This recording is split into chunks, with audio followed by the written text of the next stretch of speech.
Hi friends! ఈరోజు మనం ఒక మంచి క్రైమ్ థ్రిల్లర్ కాన్సెప్ట్‌తో ఈ వారం నుండి నెట్‌ఫ్లిక్స్‌లో స్ట్రీమింగ్ అవుతున్న 'Lucky Bhaskar' movie story discuss చేసుకోబోతున్నాం. ఇలాగే మీకింకా ఏ మూవీ స్టోరీని ఎక్స్‌ప్లనేషన్ కావాలి అంటే ఆ మూవీ నేమ్ అనేది కామెంట్ బాక్స్‌లో కామెంట్ చేయండి. ఇంకా ఏమాత్రం ఆలస్యం చేయకుండా మూవీలోకి వెళ్ళిపోదాం.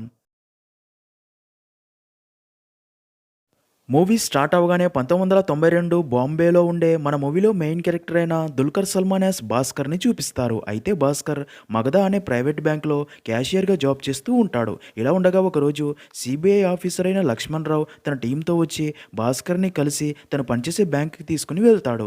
అలా బ్యాంకుకి వెళ్ళాక లక్ష్మణ్ రావు తన టీంతో బ్యాంక్ అకౌంట్స్ మొత్తం చెక్ చేయండి, అలాగే భాస్కర్ బ్యాంక్ స్టేట్మెంట్స్ అన్ని ప్రింట్అవుట్ తీయండి అని చెప్తాడు. అదంతా చూస్తున్న భాస్కర్కి ఏమీ అర్థం కాక అసలు ఏంటి సార్ ఇదంతా ఏమైంది అని అడగ్గా దానికి లక్ష్మణరావు మీ మీద కొన్ని ఎలిగేషన్స్ ఉన్నాయి, మీరు బ్యాంక్ ఫండ్స్ని మిస్యూజ్ చేశారని, సెక్యూరిటీ అండ్ బ్యాంక్ రిసిప్ట్స్ ఫ్రాడ్లో ఇన్వాల్వ్ అయ్యారని, అందుకే అదంతా నిజమా కాదా అని ఎంక్వైరీ చేయడానికే మేము ఇక్కడికి వచ్చామని చెప్తాడు. అదే టైంకే భాస్కర్కి తన భార్య సుమతి ఫోన్ చేసి ఎవరో సిబిఐ వాళ్ళంట ఇల్లంతా వెతుకుతున్నారు అనగా దానికి భాస్కర్ వాళ్ళ డ్యూటీ వాళ్ళని చేయనివ్వు అంటాడు. ఇంకా అప్పుడే లక్ష్మణరావు చెప్పండి భాస్కర్ ఎక్కడి నుండి మొదలు పెడదాం అనగా అది విన్న భాస్కర్ జరిగింది గుర్తు చేసుకుంటాడు. ఇక్కడే స్టోరీ ఫ్లాష్ బ్యాక్లోకి వెళ్తుంది. సీన్ కట్ చేస్తే మగధ బ్యాంక్లో క్యాషియర్గా పనిచేసే భాస్కర్ జీతం 6,000, తనకి బ్యాంక్లో ఉన్న అప్పు 32,000. భాస్కర్ది ఒక below middle class family. Bhaskar ఫ్యామిలీలో తన భార్య సుమతి, కొడుకు కార్తిక్, ఇంకా తమ్ముడు ఇంజనీరింగ్ చదువుతుండగా చెల్లెలు డిగ్రీ చదువుతూ ఉంటుంది. భాస్కర్ అమ్మ చనిపోయి ఉంటుంది. నాన్న ప్రహ్లాద్ ఒకప్పుడు చార్టెడ్ అకౌంట్, కానీ తర్వాత తన ఫ్రెండ్స్తో కలిసి బిజినెస్ చేయగా వారు మోసం చేసి ఉంటారు. ఆ బాధతో పెరాలసిస్ స్ట్రోక్ వచ్చి అప్పటి నుండి ఎవరితో మాట్లాడకుండా ఉండిపోయి ఉంటాడు. అంటే ఇప్పుడు ఈ ఫ్యామిలీ అంతటినీ చూసుకోవాల్సింది భాస్కరే అన్నమాట. ఇక్కడే మనకు తెలిసే మరొక విషయం ఏంటంటే భాస్కర్ అండ్ సుమతిలది లవ్ మ్యారేజ్. భాస్కర్ సుమతిని చేసుకోవడం సుమతి ఫ్యామిలీకి అస్సలు ఇష్టం ఉండదు. ఇప్పుడు Sumathi home foods business start చేయాలని ట్రై చేస్తూ ఉంటుంది. ఇంకా తాము వద్దు అన్నా సరే సుమతి డబ్బు లేని భాస్కర్ని పెళ్లి చేసుకుంది అని సుమతి ఫ్యామిలీ భాస్కర్ని చిన్నచూపు చూస్తూ ఉంటుంది. అదంతా భాస్కర్ పట్టించుకోడు, కానీ సుమతి మాత్రం బాగా డబ్బు సంపాదించి తన భర్తని రాజులా అందరూ గౌరవించే పొజిషన్లో చూడాలి అనుకుంటూ ఉంటుంది. నెక్స్ట్ సీన్లో అలా భాస్కర్ బ్యాంకుకి వెళ్తాడు. భాస్కర్ బ్యాంకులో చాలా సిన్సియర్గా పనిచేస్తూ తనకి ఈసారి ఎలాగైనా అసిస్టెంట్ రీజనల్ మేనేజర్గా ప్రమోషన్ కోసం రికమెండ్ చేయమని రీజనల్ మేనేజర్ హిమాన్స్ సార్ చెప్పిన పనులన్నీ కంప్లీట్ చేస్తూ ఉంటాడు. ప్రమోషన్ వస్తే తన శాలరీ పెరుగుతుంది అని భాస్కర్ ఆశ. ఇంకా బ్యాంకు అకౌంట్స్ అన్ని ఒక లెడ్జర్ బుక్లో ప్రతిరోజు రాస్తూ నెల ఎండింగ్లో కంప్యూటర్లోకి ఎక్కిస్తూ ఉంటారు. ఇంకా 6 నెలలకు ఒకసారి మొత్తం రిపోర్ట్ రాసి రిజర్వ్ బ్యాంక్కి సబ్మిట్ చేస్తూ ఉంటారు. ఇంకా భాస్కర్ బ్యాంకుకు వచ్చే కస్టమర్స్కి ఫామ్ ఫిల్ చేయడం రాని వాళ్ళకి ఫామ్ ఫిల్ చేస్తూ కొంచెం డబ్బు తీసుకుంటూ ఉంటాడు. అలాగే బ్యాంక్ వారు సీజ్ చేసిన మారుతి 800 కారుని చూస్తూ దాన్ని ఎప్పటికైనా కొనాలి అనుకుంటూ ప్రతిరోజు దానివైపు చూస్తూ ఉండగా అది గమనించిన అదే బ్యాంకులో ప్యూన్గా పనిచేసే భాస్కర్ ఫ్రెండ్ సాంబా నువ్వు ఆ కారు కొనాలి అంటే ముందు నువ్వు బ్యాంకులో తీసుకున్న లోన్ తీర్చాలి అంటాడు. ఇలా ఉండగా ఒకరోజు బ్యాంకుకి యాంటోనీ అనే వ్యక్తి వచ్చి భాస్కర్ని కలిసి తనకి అర్జెంట్గా 2 లక్షల లోన్ కావాలి అని, కానీ తన దగ్గర తనఖా పెట్టడానికి ఏమీ లేదు అంటాడు. దాంతో భాస్కర్ లోన్ ఇవ్వడం కుదరదు అని చెప్పి పంపుతాడు. సీన్ కట్ చేస్తే అలా కొన్ని రోజులు గడిచిపోతాయి. ఒకరోజు సాంబా యాంటోనీని భాస్కర్ దగ్గరికి తీసుకుని వచ్చి తన సరుకు ఏదో పోర్ట్లో ఉండిపోయిందంట, 2 లక్షలు పెట్టి విడిపిస్తే మార్కెట్లో అమ్మితే గంటలో ప్రాఫిట్ రూపాయికి రూపాయి వస్తుందంట అంటాడు. దానికి భాస్కర్ ఏం సరుకురా అది, డ్రగ్స్ కాదుగా అనగా దానికి యాంటోనీ కాదు సార్, టీవీ సెట్లు, కాసాబ్లాకా అనే షిప్, దాని కెప్టెన్ జార్జ్ నా ఫ్రెండ్, అతనితో మలేషియా నుండి 30 టీవీ సెట్లు తెప్పించాను, 2,50,000 వర్త్, 50,000 అడ్వాన్స్గా కట్టాను, మిగిలింది సరుకు డెలివరీ టైంకి ఇచ్చేయాలి అని డీల్ మాట్లాడుకున్నాం. అయితే నాకు డబ్బు ఇస్తాన్న వ్యక్తి హ్యాండ్ ఇచ్చాడు. జార్జ్ నాకు సరుకు ఇవ్వడానికి 1 మంత్ టైం ఇచ్చాడు. ఆలోగా డబ్బు కట్టకపోతే సరుకు వేలం వేస్తా అంటున్నాడు. ప్లీజ్ సార్ మీరే ఎలాగైనా డబ్బు వచ్చేలా చేయండి అని అడగ్గా అదంతా విన్న భాస్కర్ బ్యాంక్ రూల్స్ ఒప్పుకోవు అంటాడు. దానికి సాంబా మీ బావ దగ్గర 3 రూపాయల వడ్డీకి డబ్బు అప్పుగా తీసుకుని ఇతనికి 10 రూపాయల వడ్డీకి ఇద్దామనగా అది విన్న భాస్కర్ సరే చూద్దాంలే అంటాడు. నెక్స్ట్ సీన్లో మరుసటి రోజు భాస్కర్ తన స్కూటీ మీద బ్యాంకుకు వెళ్తూ ఉండగా తనకి అప్పు ఇచ్చిన పటేల్ భాస్కర్ని ఆపి తన డబ్బు తిరిగి ఇవ్వమని అందరి ముందు తిట్టి అవమానించి తన స్కూటీ తీసుకుని వెళ్ళిపోతాడు. ఇంకా అప్పటికే బ్యాంకుకి టైం అవుతూ ఉండడంతో ఆటోలో వెళ్ళాలి అన్నా సరే తన దగ్గర డబ్బు లేక పరిగెత్తుకుంటూ బ్యాంకుకి చేరుకుంటాడు. అయితే ఇక్కడే భాస్కర్కి తెలిసే మరొక షాకింగ్ విషయం ఏంటంటే అప్పటికే అసిస్టెంట్ రీజనల్ మేనేజర్గా మరో వ్యక్తికి పోస్టింగ్ ఇచ్చి ఉంటారు. దాంతో తను ఎన్నో ఆశలు పెట్టుకున్న ప్రమోషన్ రాకపోవడంతో భాస్కర్ చాలా బాధపడతాడు. అదే రోజు బ్యాంక్ అయిపోయాక సాంబా అండ్ భాస్కర్ మాట్లాడుకుంటూ ఉండగా అప్పుడే అక్కడికి యాంటోనీ వస్తాడు. సాంబా తనతో మా వాడు ఈరోజు బాధలో ఉన్నాడు, రేపు రా అంటాడు. కానీ భాస్కర్ యాంటోనీని కూర్చోమని చెప్పి ఇప్పటికిప్పుడు మీ దగ్గర 2,00,000 ఉంటే మీ సరుకు కాపాడుకోగలరా అనగా దానికి యాంటోనీ 2 గంటల్లో రూపాయికి రూపాయి లాభం చూపించగలను అనడంతో ఇక్కడే ట్విస్ట్ ఏంటంటే భాస్కర్ వెంటనే తన బ్యాగ్ నుండి 2,00,000 డబ్బు తీసి యాంటోనీకి ఇచ్చి సంపాదించి చూపించండి సార్, కానీ మీ లాభంలో 10% నాకు 10% సాంబాకి అంటాడు. దానికి యాంటోనీ ఓకే అని చెప్పి వెళ్ళిపోతాడు. అయితే అదంతా చూసిన సాంబా ఇంకా షాక్లోనే ఉంటాడు. అసలు ఇంత డబ్బు ఎక్కడిదరా నీకు అని అడగ్గా దానికి భాస్కర్ ఈరోజు శనివారం సాయంత్రం బ్యాంక్ అకౌంట్స్లో 2,00,000 డబ్బు తక్కువగా రాసి డబ్బు తీసుకున్నాను, రేపు సండే, మండే రోజు ఉదయాన్నే డబ్బు బ్యాంక్ క్యాష్లో కలిపేసి మండే సాయంత్రం అకౌంట్స్లో 2,00,000 ఎక్కువగా రాస్తా అంటాడు. అది విన్న సాంబా ఇప్పటిదాకా బ్యాంక్లో సిన్సియర్గా ఉండి ఇప్పుడు ఎందుకురా ఇలా అనగా ఇన్ని రోజులు నిజాయితీగా ఉన్నందుకే నా ఫ్యామిలీని నాతో పాటు ఈ దరిద్రమైన జీవితం అనుభవిస్తున్నారు, ఇంతకంటే దరిద్రమైన జీవితం నా ఫ్యామిలీకి ఇవ్వాలి అనుకోవట్లేదురా, ఏదైతే అదైంది చూసుకుందాం అంటాడు. అలా యాంటోనీ స్పేర్ పార్ట్స్ పేరుతో ట్యాక్స్ లేకుండా పోర్టుకి రప్పించిన టీవీస్ డబ్బు కట్టి ఆ టీవీస్ ఇక్కడ షాప్ల వారికి ఎంఆర్పి ప్రైస్ కంటే తక్కువకే అమ్మినా డబుల్ ప్రాఫిట్ వస్తుంది. దాంతో యాంటోనీ భాస్కర్ నుండి సాంబాలకి 2,00,000 డబ్బుతో పాటు వారి షేర్ 50,000 ఇస్తాడు. దాంతో భాస్కర్ చాలా హ్యాపీగా ఫీల్ అయ్యి పటేల్కి అప్పు తీర్చి స్కూటీ తీసుకుంటాడు. మండే రోజు బ్యాంకుకి వెళ్ళి డబ్బు బ్యాంక్ క్యాష్లో కలిపి సాయంత్రం అకౌంట్స్లో 2,00,000 ఎక్కువగా రాస్తాడు. దాంతో ప్రాబ్లం క్లియర్. సీన్ కట్ చేస్తే అలా ఆ రోజు నుండి భాస్కర్, యాంటోనీ అండ్ సాంబా ముగ్గురు కలిసి షిప్ ద్వారా ఎలక్ట్రానిక్ వస్తువులు ట్యాక్స్ లేకుండా పోర్టుకి రప్పిస్తూ ఉంటారు. భాస్కర్ తన తెలివితో బ్యాంక్ నుండి క్యాష్ తీసుకుని వాటిని కొని అమ్ముతూ లాభాలు షేర్ చేసుకుంటూ ఉంటారు. అలా భాస్కర్ ఆ వచ్చే డబ్బుతో తన అప్పులు మొత్తం తీరుస్తాడు. తన ఫ్యామిలీని హ్యాపీగా చూసుకుంటూ ఉంటాడు. అయితే అదంతా చూస్తున్న సుమతికి భాస్కర్కి ఇంత డబ్బు ఎక్కడి నుండి వస్తుందని డౌట్ వచ్చి ఒకరోజు అదే విషయం గురించి అడగ్గా దానికి భాస్కర్ నా ఫ్రెండ్ యాంటోనీ నేను కలిసి ఎలక్ట్రానిక్ వస్తువులు ఇతర దేశాల నుండి షిప్ ద్వారా ఇంపోర్ట్ అండ్ సేల్స్ బిజినెస్ చేస్తున్నాం, ఎక్కువ లాభాలు వస్తున్నాయి, పెట్టుబడికి బ్యాంక్ నుండే లోన్ తీసుకుని మళ్ళీ తిరిగి కట్టేస్తున్నా అని చెప్తాడు. అదంతా విన్న సుమతి కూడా భాస్కర్ చెప్పింది నిజమే అని నమ్ముతుంది.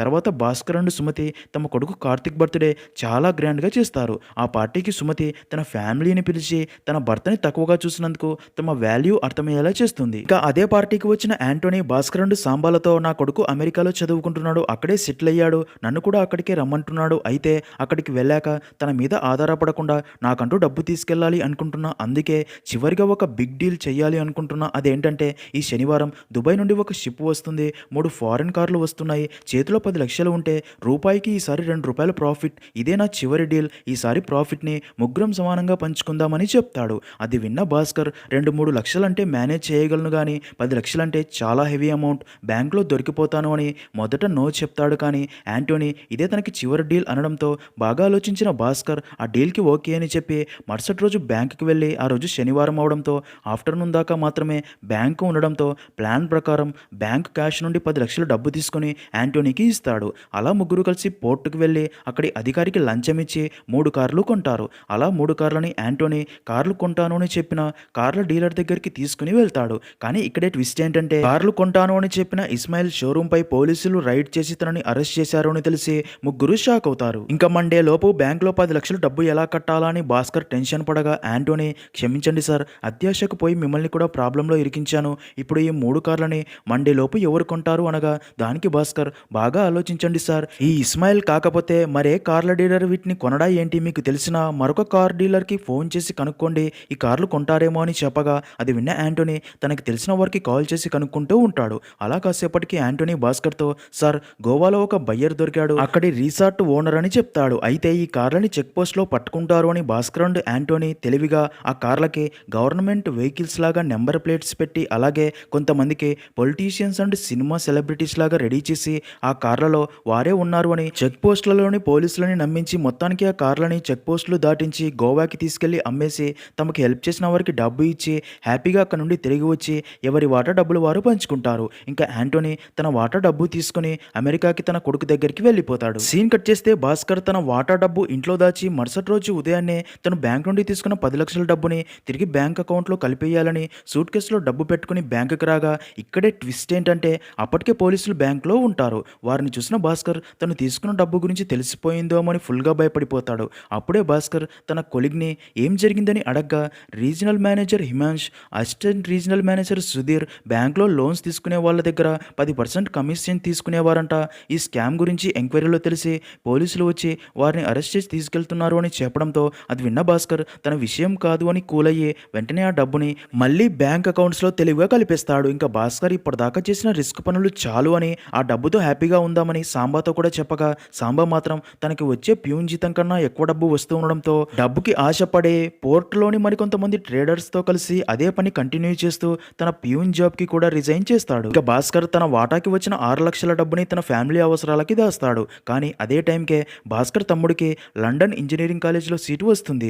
దానికి ఖర్చు 6 లక్షలు అని ఇక్కడి కాలేజీలో ఇంజనీరింగ్ కంప్లీట్ అయ్యాక 6,000 జీతం వస్తే అదే లండన్ కాలేజీలో ఇంజనీరింగ్ కంప్లీట్ చేస్తే జాబ్ వచ్చాక 60,000 జీతం అని అదే విషయం భాస్కర్కి తన తమ్ముడు చెప్పడంతో తన కోసం 6 లక్షల డబ్బు కట్టి తన తమ్ముడిని లండన్కి పంపుతాడు. ఇంకా మరుసటి రోజు భాస్కర్ బ్యాంకుకి వెళ్ళగా బ్యాంకు చైర్మన్ భాస్కర్తో హిమాంశు అండ్ సుధీర్ చేసిన పని వల్ల బ్యాంకుకి చెడ్డ పేరు వచ్చిందని అందుకే బ్యాంక్ స్టాఫ్ని చేంజ్ చేస్తున్నా అలాగే నిన్ను కూడా ఏజీఎంగా ప్రమోట్ చేస్తున్నా నీ జీతం ఇప్పటి నుండి 19,000 అని చెప్పడంతో అది విన్న భాస్కర్ చాలా హ్యాపీగా ఫీల్ అవుతాడు. అలాగే భాస్కర్కి ఎంతో ఇష్టమైన బ్యాంకు సీజ్ చేసిన మారుతి 800 కారుని గిఫ్ట్గా ఇవ్వడంతో భాస్కర్ అదే కారులో ఇంటికి వచ్చి తన భార్యకి విషయం చెప్పడంతో సుమతి కూడా చాలా హ్యాపీగా ఫీల్ అవుతుంది. మూవీ స్టోరీ ప్రజెంట్లో భాస్కర్ బ్యాంక్ అకౌంట్ ట్రాన్సాక్షన్స్ చూసిన లక్ష్మణ్ రావు షాక్ అయ్యి ఒక సాధారణ బ్యాంక్ ఎంప్లాయ్ అకౌంట్లో 100 కోట్ల డబ్బు ఉంది, ఇది ఎలా సాధ్యమని భాస్కర్ని అడగ్గా అది విన్న భాస్కర్ జరిగింది గుర్తు చేసుకుంటాడు. ఇలా ఉండగా ఒక రోజు బ్యాంక్ చైర్మన్ భాస్కర్తో నీకు కొన్ని అడిషనల్ రెస్పాన్సిబిలిటీస్ అప్పచెప్తున్నా హర్ష మెహ్రా తన ఒక వాల్యుబుల్ అండ్ ట్రస్టెడ్ క్లయింట్ మనకి తన వల్ల మన ఈ బ్యాంకుకి కొన్ని కోట్ల వ్యాపారం వస్తుంది, అందుకే నువ్వు తన విషయంలో ఎక్స్ట్రా కేర్ తీసుకోవాలని చెప్తాడు. అదే రోజు హర్ష మెహ్రా మనిషి అయిన సూరజ్ బ్యాంకుకు వచ్చి భాస్కర్ని కలిసి హర్ష మెహ్రా బాయ్ ఈ కటారి బ్యాంక్ బీఆర్ని మీకు ఇవ్వమని చెప్పాడు అని బీఆర్ పేపర్ని భాస్కర్కి ఇస్తాడు. అదంతా అక్కడే ఉన్న ప్యూన్ విని అక్కడే ఉన్న అకౌంట్ మేనేజర్తో అసలు ఈ బీఆర్ అంటే ఏంటి సార్ అని అడగ్గా దానికి తను బీఆర్ అంటే బ్యాంక్ రిసిప్ట్, అదేరా సాధారణ వ్యక్తులకి బ్యాంక్ లోన్ ఇస్తుంది కదా అలాగే బ్యాంకులకు కూడా లోన్ ఇవ్వచ్చు, కానీ రిజర్వ్ బ్యాంక్ రూల్స్ ప్రకారం బ్యాంక్ టు బ్యాంక్ డైరెక్ట్గా లోన్స్ ఇవ్వడానికి లేదు, ఇదంతా మధ్యవర్తిగా ఒక బ్రోకర్ అకౌంట్ ద్వారానే చేయాలి, ఆ బ్రోకరే ఈ హర్ష మెహ్రా. సింపుల్గా చెప్పాలి అంటే కటారి బ్యాంకుకి మనం మగధా బ్యాంక్ లోన్ ఇవ్వాలి అంటే మగధా బ్యాంక్ ఆ లోన్ డబ్బుని హర్ష మెహ్రా అకౌంట్కి ట్రాన్స్ఫర్ చేస్తే ఆ డబ్బుని తన అకౌంట్ నుండి కటారి బ్యాంకుకి ట్రాన్స్ఫర్ చేస్తాడు. తిరిగి కటారి బ్యాంక్ అప్పు డబ్బు చెల్లింపులు హర్ష మెహ్రాకి చేస్తే తను మన బ్యాంకుకి డబ్బు ట్రాన్స్ఫర్ చేస్తాడు. దీనికి గాను హర్ష మెహ్రాకి కమిషన్ 0.01% పొందుతాడు అని చెప్తాడు. మరో పక్క ఆ బీఆర్ వాల్యూ చెక్ చేసిన భాస్కర్ ఈ బీఆర్ అప్పు చెల్లించడానికి ఇంకా 2 వీక్స్ మాత్రమే టైం ఉంది విత్ ఇంట్రెస్ట్ అంటాడు. దానికి సూరజ్ సార్ డబ్బు తిరిగి ఇవ్వటం అప్పుడప్పుడు లేట్ అవుతుంది తెలుసు కదా సార్ అనగా దానికి భాస్కర్ తెలుసు, ఇక మీదట అలా లేట్ అవ్వడానికి వీల్లేదు అంటాడు. సీన్ కట్ చేస్తే ఇలా ఉండగా ఒకరోజు భాస్కర్ అనుకోకుండా Harsha Mehra 1 year bank account transactions papers చూస్తాడు. ఇక్కడే భాస్కర్కి తెలిసే ఒక విషయం ఏంటంటే హర్ష మెహ్రా ప్రతిసారి మగధా బ్యాంకు నుండి డబ్బు హర్ష మెహ్రా అకౌంట్కి వెళ్తుంది కానీ తన అకౌంట్ నుండి డబ్బు కటారి బ్యాంకుకు వెళ్ళట్లేదు అని. దాంతో డౌట్ వచ్చిన భాస్కర్ కటారి బ్యాంకుకి వెళ్ళి అకౌంట్ స్టేట్మెంట్స్ అడగ్గా వాళ్ళు కూడా సరిగ్గా రెస్పాండ్ అవ్వరు. దాంతో భాస్కర్కి హర్ష మెహ్రా కటారి బ్యాంకును కూడా మొత్తం కొనేశాడని అర్థమవుతుంది. కానీ అసలు అంత డబ్బు హర్ష మెహ్రా ఏం చేస్తున్నాడో అర్థం కాదు. అదే విషయం కనుక్కోవాలని ఫిక్స్ అవుతాడు. అలా భాస్కర్ హర్ష మెహ్రా డబ్బు మొత్తం ఏం చేస్తున్నాడో అని కనుక్కోగా తను షేర్స్ రిగ్గింగ్ చేస్తుంటాడు అని తెలుస్తుంది. అంటే తనకి కావాల్సిన కంపెనీ షేర్స్ని తక్కువ రేట్కి బల్క్లో కొంటాడు. తర్వాత తన మనుషులతో అదే కంపెనీ షేర్స్ని కొన్నిగా ఎక్కువ ధరలకు కొనిపిస్తాడు. మార్కెట్లో ఆ కంపెనీ షేర్స్ ధరలు పెరిగే వరకు తన మనుషులతో కొనిపిస్తూనే ఉంటాడు. అలా తనకి నచ్చిన రేటు రాగానే తన దగ్గర ఉన్న ఆ కంపెనీ షేర్స్ మొత్తం ఒకేసారి అమ్మేస్తాడు. అలా 4 వారాల్లో 10 రెట్లకు పైగా ప్రాఫిట్ వచ్చేలా చేసుకుంటూ ఉంటాడు. ఇలా చేయడం ఇల్లీగల్ అయినా చేస్తూ ఉంటాడు. అంటే హర్ష మెహ్రా ఒక బ్యాంకు ఇంకో బ్యాంకుకి ఇచ్చిన డబ్బుని ఇలా ఇల్లీగల్గా షేర్ మార్కెట్లోకి డైవర్ట్ చేస్తున్నాడు అని భాస్కర్కి అర్థమవుతుంది. ఇలా చేయడం పెద్ద క్రైమ్ అని ఈ విషయం తన చైర్మన్కి చెప్పాలి అనుకుంటాడు. కానీ బాగా ఆలోచించిన భాస్కర్కి ఇంత పెద్ద విషయం తన చైర్మన్కి చెప్తే తనకి లాభం ఏంటి అనుకుంటూ ఉండగా అప్పుడే సూరజ్ వచ్చి భాస్కర్ని కలిసి సార్ మీకు నిజం తెలిసిందని అర్థమైంది, ఈ విషయం మీరు బయటికి చెప్పకూడదు అంటే మీకు ఏం కావాలో హర్ష మెహ్రా గారు కనుక్కోమన్నారు అనగా దానికి భాస్కర్ మీరు తీసుకునే బీఆర్ అమౌంట్లో 1% కావాలి, అది కూడా క్యాష్లోనే, అలాగే మీరు ట్రేడ్ చేసే షేర్స్ కొనేటప్పుడు అమ్మేటప్పుడు ఒకరోజు ముందే నాకు చెప్పాలి అనగా ఆ డీల్కి వారు ఓకే చెప్పడంతో భాస్కర్ అండ్ వారికి మధ్య డీల్ అప్పటి నుండి స్టార్ట్ అవుతుంది. అలా ఈసారి హర్ష మెహ్రా మగధా బ్యాంక్ నుండి తీసుకున్న బీఆర్ అమౌంట్ నుండి 1% అంటే 25 లక్షల డబ్బు క్యాష్ రూపంలో సూరజ్ భాస్కర్కి ఇస్తాడు. దాంతో భాస్కర్ హ్యాపీ. కానీ ఆ డబ్బుని ఇప్పుడు వైట్ మనీగా ఎలా మార్చాలా అని ఆలోచిస్తూ ఉండగా అప్పుడే యాంటనీ ద్వారా పరిచయమైన అన్వర్ని కలిసి తనకి విషయం చెప్పి ఈ 25 లక్షల డబ్బుని వైట్ మనీగా మార్చాలి అని చెప్పగా దానికి అన్వర్ ఇప్పటికిప్పుడు ఇంత డబ్బు వైట్ మనీగా మార్చాలి అంటే దీనికి లాటరీ టికెట్టే కరెక్ట్, డబ్బు వారికి ఇచ్చేస్తే విన్నింగ్ టికెట్ మనకి ఇచ్చేస్తారు, వాళ్ళు 3% కమిషన్ తీసుకుంటారు అని చెప్పగా అలా భాస్కర్ డబ్బు ఇచ్చి విన్నింగ్ లాటరీ టికెట్ తీసుకుని అలా తనకి 25 లక్షల లాటరీ టికెట్ ప్రైజ్ మనీ వచ్చింది అని ఎవరికీ అనుమానం రాకుండా ప్రైజ్ మనీకి ట్యాక్స్ కట్టి 17.5 లక్షల వైట్ మనీని దర్జాగా తీసుకుంటాడు. ఇంకేముంది, ఆ డబ్బుతో ఒక ట్రేడింగ్ అకౌంట్ ఓపెన్ చేసి హర్షం మెహ్రా ఎప్పుడు ఏ కంపెనీ షేర్స్ కొని ఎప్పుడు అమ్ముతాడో ఒక రోజు ముందే ఇన్ఫర్మేషన్ ఉంటుంది కాబట్టి భాస్కర్ కూడా అదే కంపెనీలో షేర్స్ కొంటూ అమ్మడం స్టార్ట్ చేస్తాడు. అలా ఆ షేర్స్లో 2 వారాల్లోనే 70 లక్షల ప్రాఫిట్ వస్తుంది. దాంతో భాస్కర్ చాలా హ్యాపీగా ఫీల్ అవుతాడు. ఇంకా స్టోరీ ప్రజెంట్ లక్ష్మణ్ రావు 70 లక్షలు ఎలా సంపాదించావని అడగ్గా నాకు 25 లక్షలు లాటరీ తగిలింది, ఆ వచ్చిన డబ్బు షేర్ మార్కెట్లో ఇన్వెస్ట్ చేశా, నా అదృష్టం బాగుంది, ప్రాఫిట్స్ వచ్చాయి అంటాడు. అది విన్న లక్ష్మణ్ రావు అది ఓకే కానీ ఒక్క రోజులో 69 లక్షలు ఎందుకు ఖర్చు పెట్టావని అడగ్గా అది విన్న భాస్కర్ జరిగింది గుర్తు చేసుకుంటాడు. భాస్కర్ చెల్లెలు రాహుల్ అనే అబ్బాయిని ప్రేమిస్తున్నాను అని వారి పెళ్లికి రాహుల్ పేరెంట్స్ కూడా ఓకే చెప్పారు కానీ పెళ్లి మాత్రం గ్రాండ్గా చేయాలి అని చెప్పారు అనగా తన చెల్లెల కోసం భాస్కర్ కూడా వారి పెళ్లికి ఓకే చెప్పి రాహుల్ పేరెంట్స్తో మాట్లాడి పెళ్లి కూడా ఫిక్స్ చేస్తారు. ఇంకా పెళ్లికి కావాల్సిన బంగారం అండ్ బట్టలు షాపింగ్ చేయడానికి ఒకరోజు భాస్కర్ తన భార్య చెల్లెల్ని తీసుకుని తన మారుతి 800 కారులో ఒక పెద్ద బంగారం షాప్కి వెళ్ళగా భాస్కర్ కారు అండ్ వారి డ్రెస్సింగ్ స్టైల్ చూసి ఆ షాప్ ఓనర్ వీళ్ళ మొహాలకి ఇంత పెద్ద షాప్లో డైమండ్ నెక్లెస్ కొనేవారిలా ఉన్నారా, వీళ్ళ మొహాలు వీరి కారు, ఇలాంటి వారిని ఇంకోసారి షాప్లోకి రానివ్వకు అని ఆ షాప్ ఓనర్ తన స్టాఫ్తో చెప్పడం భాస్కర్ విని వారి అహంకారం తగ్గించాలి అని ఆన్ ది స్పాట్ షాప్ నుండి వెళ్ళిపోయి 17 లక్షల కారు కొని రిచ్గా బ్రాండెడ్ బట్టలోండి వస్తువులతో రెడీ అయ్యి మళ్ళీ అదే షాప్లోకి రాగా వారిని చూసిన షాప్ ఓనర్ షాక్ అయ్యి వారికి రెస్పెక్ట్ ఇచ్చేలా చేసుకుంటాడు. భాస్కర్ అలా జరిగింది చెప్పి మిడిల్ క్లాస్ మెంటాలిటీ సార్, రూపాయి దాచుకుంటాం కానీ పంతం వస్తే ఒక్క రూపాయి కూడా మిగలకుండా ఖర్చు పెడతామని చెప్తాడు. ఇంకా అలా చెల్లి పెళ్లి షాపింగ్ కోసం భాస్కర్ అకౌంట్లోని డబ్బు మొత్తం ఖాళీ అయిపోగా మళ్ళీ హర్షం మెహ్రాకి బీఆర్ అప్రూవ్ చేసి అమౌంట్ నుండి 1% డబ్బు తీసుకుని ఈసారి ఆ డబ్బుతో తన భార్యతో హోమ్ ఫుడ్ బిజినెస్ స్టార్ట్ చేయించి దుబాయ్ నుండి తమకి అధిక మొత్తంలో ఫుడ్ ఆర్డర్స్ వస్తున్నట్లు ఫేక్ ఆర్డర్స్ క్రియేట్ చేసి తన డబ్బుని దుబాయ్కి పంపి వైట్ మనీగా ఫుడ్ బిజినెస్లో లాభాలుగా చూపిస్తూ ఉంటాడు. అలా భాస్కర్కి అధిక మొత్తంలో డబ్బు వస్తూ ఉండడంతో భాస్కర్కి మెల్లిమెల్లిగా గర్వం పొగరు నెత్తికెక్కుతాయి. మందు తాగడం అలవాటు చేసుకుంటాడు. డబ్బు ఉంది అని పొగరుతో ఎదుటివారిని చిన్నచూపు చూస్తూ అవమానిస్తూ ఉంటాడు. భాస్కర్ బిహేవియర్ మారిపోతూ ఉండడాన్ని చూసిన సుమతి కూడా చాలా బాధపడుతుంది. సీన్ కట్ చేస్తే అలా కొన్ని రోజులు గడిచిపోతాయి. ఒకరోజు కటారీ బ్యాంక్ మేనేజర్ వచ్చి భాస్కర్తో మాట్లాడుతూ ఉండగా భాస్కర్ తనతో మీ బ్యాంక్ నుండి రావాల్సిన బీఆర్ పేపర్స్ చెక్ చేస్తున్నా దాదాపు 100 కోట్ల దాకా రావాల్సి ఉంది అనగా అది విన్న బ్యాంక్ మేనేజర్ షాక్ అయ్యి అంత వాల్యూ బీఆర్స్ నేను ఎప్పుడూ ఇష్యూ చేయలేదు అంటాడు. ఇక్కడే వరకు తెలిసే మైండ్ బ్లాక్ అయ్యే విషయం ఏంటంటే హర్షం మెహ్రానే కటారీ బ్యాంక్ మేనేజర్ సంతకం ఫోర్జరీ చేసి తనకి అవసరం ఉన్న అమౌంట్తో బీఆర్ వాల్యూ చూపించి మగధ బ్యాంక్ నుండి డబ్బు తీసుకుంటున్నాడు అని. విషయం అర్థమైన కటారీ బ్యాంక్ మేనేజర్ తన దగ్గర కమిషన్కి ఆశపడి ఇదంతా మనమే దాచామని బయటికి తెలిస్తే మన జీవితాలే నాశనం అవుతాయని ఫుల్గా భయపడిపోయి టెన్షన్ పడే తనకి హార్ట్ స్ట్రోక్ రావడంతో స్పాట్లోనే చనిపోతాడు. అది చూసిన భాస్కర్కి కూడా భయం స్టార్ట్ అవుతుంది. వెంటనే సూరజ్ని కలిసి మీరు చేసిన తప్పు వల్ల ఒక మనిషి ప్రాణం పోయింది, వెంటనే 90 కోట్లు బీఆర్ బ్యాంకుకి చెల్లించండి, లేకపోతే మీరు చేస్తున్న స్కామ్ గురించి అందరికీ చెప్తా అనగా దానికి సూరజ్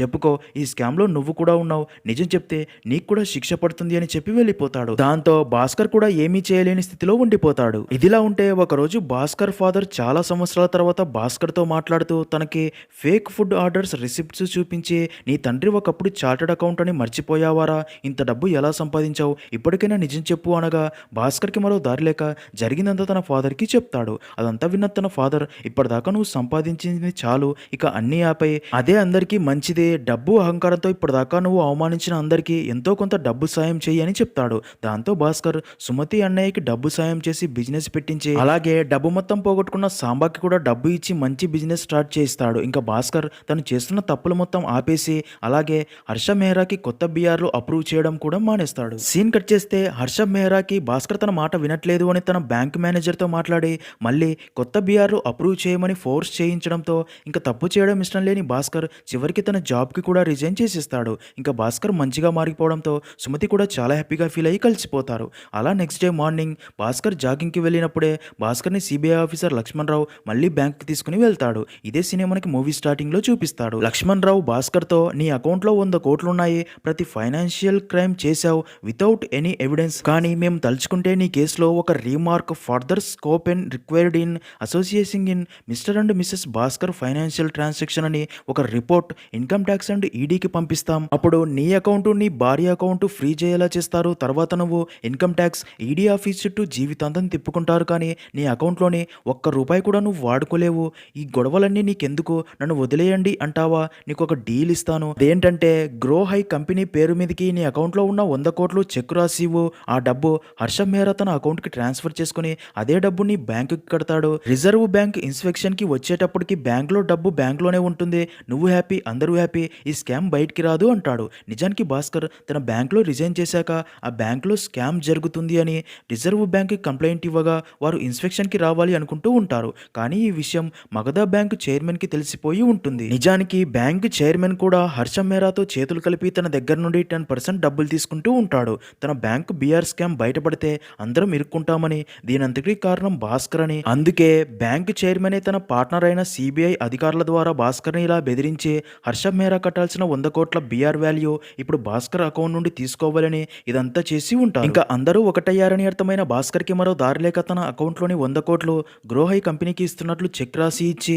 ఖాళీ అకౌంట్ బ్యాలెన్స్తో భాస్కర్ అక్కడ నుండి వెళ్ళిపోతాడు. సీన్ కట్ చేస్తే మరుసటి రోజు ఉదయం బ్యాంక్ మేనేజర్ భాస్కర్ రాసిచ్చిన చెక్స్లోని డబ్బు డ్రా చేయాలి అని చూడగా ఇక్కడే అదిరిపోయే ట్విస్ట్ ఏంటంటే భాస్కర్ అప్పటికే తన అకౌంట్లోని డబ్బంతా డ్రా చేసుకుని తీసుకుని వెళ్ళిపోయి ఉంటాడు. కానీ బ్యాంక్ అకౌంట్లో డబ్బు ఉన్నట్లు చూపిస్తుండడంతో అక్కడి బ్యాంక్ ఎంప్లాయీని అడగ్గా అది last month account details sir, account month ఎండింగ్లో కదా మనం కంప్యూటర్లోకి అప్డేట్ చేసేది, ఈ మంత్ ఇంకా ఎండింగ్ రాలేదు కదా, అప్డేట్ చేయలేదు అంటుంది. అలాగే భాస్కర్ లాస్ట్ మంతే తన అకౌంట్లోని డబ్బు మొత్తం విత్డ్రా చేసుకుని తీసుకెళ్లాడు అని చెప్తుంది. అది విన్న bank manager, chairman Lakshman Rao and Harsham Mehra అందరూ షాక్లో ఉండిపోతారు. నిజానికి భాస్కర్ చేస్తున్న తప్పుల గురించి తన ఫాదర్కి తెలిసినప్పుడే తనని ఇంకా ఇవన్నీ ఆపేయమని, అలాగే ముందు జాగ్రత్తగా తన డబ్బు మొత్తం అమెరికాలో ఇన్వెస్ట్ చేస్తే, అలా అధిక మొత్తంలో డబ్బు ఇన్వెస్ట్ చేస్తే అప్పటి రూల్స్ ప్రకారం అక్కడి గవర్నమెంట్ వారికి గ్రీన్ కార్డ్స్ ఇచ్చేది అని, దాంతో భాస్కర్ తన ఫ్యామిలీ అందరూ కూడా అమెరికాలో డబ్బు ఇన్వెస్ట్ చేసి అందరికీ గ్రీన్ కార్డ్స్ రావడంతో వారు అమెరికన్ సిటిజన్స్ అయిపోయి ఉంటారు. తర్వాత తనే ఆర్బీఐ వాళ్ళకి తన బ్యాంక్లో స్కామ్ జరుగుతున్నట్లు చెప్తే అప్పటికే భాస్కర్